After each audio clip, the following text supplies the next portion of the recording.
Com certeza, você já ouviu dizer que placa de igreja não salva.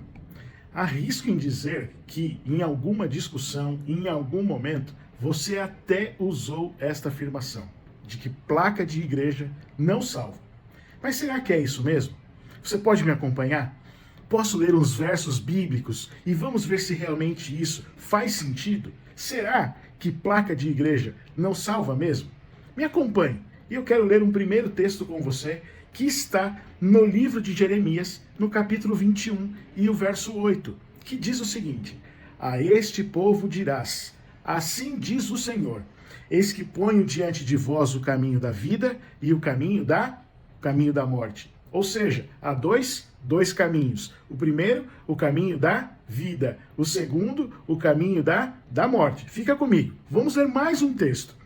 Provérbios capítulo 16 e o verso 25 diz o seguinte: Há caminho que parece direito ao homem, mas afinal são caminhos de morte. Olha o que diz esse texto. Há caminho que parece direito ao homem, mas no final são caminhos de morte. Lembra, só existem dois caminhos. O primeiro é o caminho da vida. O segundo, o caminho da morte. E pode parecer que você esteja caminhando num bom caminho, mas no final pode ser um caminho de morte. Então, preste bem atenção agora, porque é muito comum as pessoas dizerem assim: não, toda religião é boa, toda igreja é boa, toda igreja serve. Será que é isso mesmo? Olha o que diz no livro de Mateus, no capítulo 7, do verso 21 até o verso 23. Nem todo, olha o que diz o texto, nem todo que me diz Senhor, Senhor, entrará no reino dos céus, mas aquele que faz a vontade do meu Pai que está nos céus. Continua lendo. Muitos naquele dia hão de dizer-me: Senhor, Senhor, porventura não temos nós profetizado em teu nome, e em teu nome não expelimos demônios, e em teu nome não fizemos muitos milagres? Então lhes direi explicitamente: nunca vos conheci. Apartai-vos de mim, os que praticais a iniquidade. Ou seja, esse argumento, essa ideia de que qualquer igreja serve, qualquer caminho serve, qualquer placa serve, parece que não condiz muito com a Bíblia. Porque não adianta, todos vão usar as mesmas evidências, ou vão usar os mesmos argumentos, vão usar a Bíblia, vão falar de Jesus, vão fazer curas, milagres e tantas outras demonstrações. Porém, se você prestou atenção, o texto diz assim, ó: nem todo que me diz Senhor, Senhor, entrará no reino dos céus, mas aquele que faz a vontade do meu Pai. Então, não adianta pregar sobre Jesus, não adianta falar sobre a Bíblia, não adianta fazer curas, milagres, falar em línguas, se eu não estiver fazendo tudo isso de acordo com a vontade do Pai. Olha o que diz esse outro texto. E porque você pode perguntar assim, tá bom, mas calado, como que eu vou saber se uma igreja é verdadeira ou não? Como que eu vou saber se a igreja que eu estou seguindo é correta ou não é correta? Olha só o que diz no Evangelho de João, no capítulo 7 e o verso 17. Se alguém quiser fazer a vontade dele, ou seja, do Pai, conhecerá a respeito da doutrina, se ela é de Deus ou se eu falo por mim mesmo. É uma resposta de Jesus, e Jesus está dizendo: ora, se você quer saber se uma igreja é de fato uma igreja de Deus, você deveria examinar a sua doutrina. É ali que você vai encontrar a resposta para essa pergunta. Afinal, esta igreja, ela segue as orientações bíblicas ou só uma parte? Ela, afinal, crê que toda a Bíblia é inspirada? Ou, como muitos hoje estão dizendo por aí, o Antigo Testamento foi abolido, o Antigo Testamento era só para os judeus, a lei foi cravada na cruz. Consegue entender? Ou seja, se eu quero saber se uma igreja é verdadeira, eu deveria me ater às suas doutrinas. E eu quero chamar a sua atenção para um detalhe que me intriga bastante. Numa conversa que Jesus tem com os discípulos, num lugar um pouco afastado, em Cesareia de Filipe, Jesus pergunta para os discípulos quem eles acham que Jesus é. E você conhece a história, Mateus capítulo 16, Pedro então toma a frente e diz assim: você é o Cristo, o Filho de Deus. E aí então Jesus diz: Não foi carne nem sangue que revelou a você, mas o Pai. E agora Jesus, ele outorga, ele dá a Pedro autoridade eclesiástica. Preste bem atenção.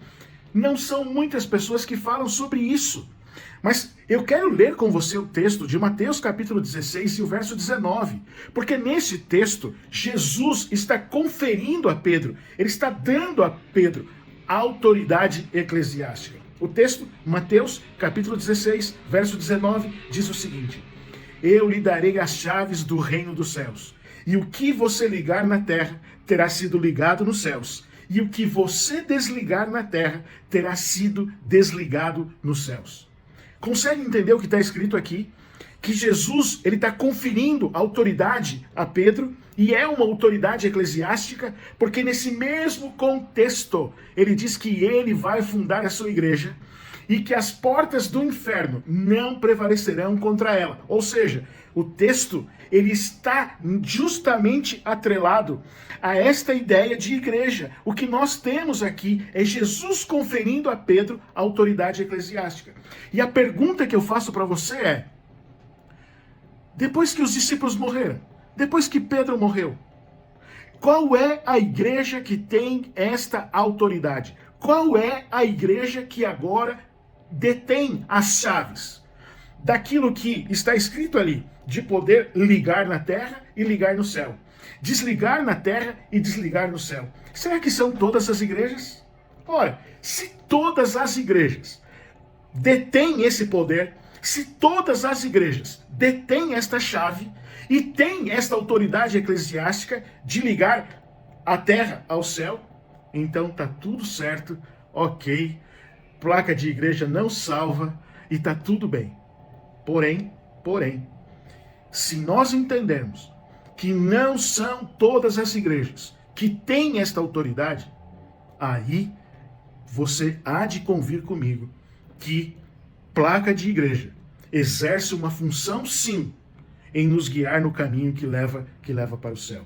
E o curioso, talvez você esteja pensando, mas tudo bem, e aí? Então, se nem todas são, como eu vou saber? Lembra? Eu tenho que olhar as doutrinas. Não esquece, olhar as doutrinas. E eu quero ler com você o que está no livro de Apocalipse, capítulo 12, verso 17. Apocalipse capítulo 12, nós temos o resumo do grande conflito e 4 batalhas retratadas aqui. E olha o que diz o verso 17. O dragão ficou irado com a mulher e foi travar guerra com o restante da descendência dela. E agora preste bem atenção no final do verso. Ou seja, os que guardam os mandamentos de Deus e têm o testemunho de Jesus. Você conhece que nesse contexto profético, dragão é uma referência ao diabo. E que mulher representa a igreja. Ou seja, o diabo ele ficou irado com a mulher. Nós estamos falando no singular e não no plural. Ou seja, o diabo está irado com uma igreja. E qual é a igreja que o diabo está irado? A igreja que guarda os mandamentos de Deus e tem o testemunho de Jesus. Quer saber se a sua igreja é verdadeira ou não? Quer saber se a sua igreja tem essa autoridade eclesiástica que Jesus conferiu a Pedro? Leia, estude as suas doutrinas. Em segundo lugar, ela tem que ter o testemunho de Jesus e guardar todos os mandamentos. Então, pensa comigo, pensa bem. Placa de igreja não salva. Ok, mas placa de igreja mostra o caminho. E placa errada leva para caminho errado. Vou repetir. Placa de igreja não salva, mas a placa, ela mostra o caminho.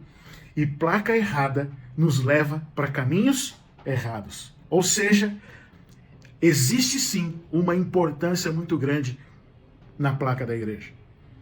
Por isso, eu quero que você medite nesse texto, lá do Evangelho de Mateus, que diz: entrai pela porta estreita, larga, é a porta, espaçoso é o caminho que conduz para a perdição, e são muitos os que entram por ela. Porque estreita é a porta e apertado o caminho que conduz para a vida, e são poucos os que acertam com ela. Que Deus ajude você, que você pense nesse texto, peça a orientação de Deus, Olhe as doutrinas que são ensinadas na sua igreja. E lembra, o diabo está irado apenas com uma igreja. A igreja que guarda os mandamentos de Deus e tem o testemunho de Jesus. E se esforce por entrar pela porta estreita. Assim, um dia nós estaremos na presença do nosso grande Deus e Salvador Jesus Cristo. Que Deus te bendiga.